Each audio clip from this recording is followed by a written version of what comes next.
শ্রম বিরোধী শ্রম নীতির সাথে মূল্যবৃদ্ধি, বেকারি ও শ্রমিক কৃষকদের জীবন জীবিকার সমস্যা নিয়ে মোদী সরকারের জনবিরোধী নীতির প্রতিবাদে সোচ্চার হয়ে বুধবার দাবি দিবস পালন করল সিআইটিইউ।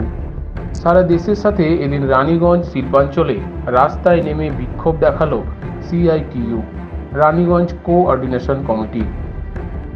রানীগঞ্জ রেল স্টেশন চত্বরে লাল ঝান্ডা, পোস্টার, ব্যানার নিয়ে মোদী সরকারের বিরুদ্ধে লড়াইকে তীব্র করার আহ্বান জানিয়ে বক্তব্য রাখেন শ্রমিক নেতা দিব্যেন্দু মুখার্জি, অশোক ঘোষ, মলয় মণ্ডল প্রমুখ।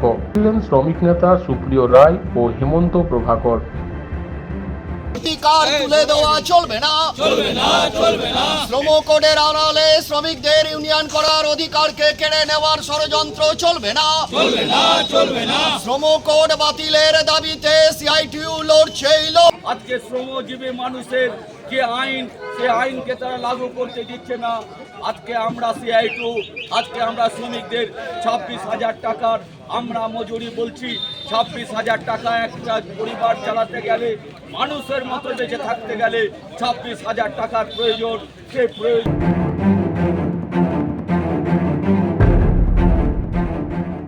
এই দিন বিক্ষোভ চলাকালীন নেতৃত্ববৃন্দ বলেন, বিজেপি সরকার এককভাবে সংখ্যাগরিষ্ঠতা না পেয়েও আঞ্চলিক দলগুলিকে সাথে নিয়ে শ্রমিক ও জনবিরোধী নীতি প্রণয়ন করতে চাইছে।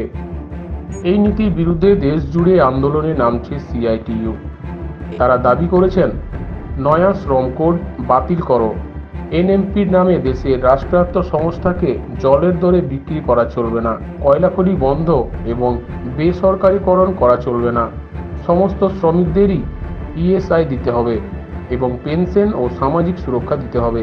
কেন্দ্রীয় সরকারের সমালোচনা করে নেতৃত্ববৃন্দ বলেন, নিত্য প্রয়োজনীয় জিনিসের দাম বাড়ছে, কৃষকেরা উৎপাদিত ফসলের দাম পাচ্ছেন না।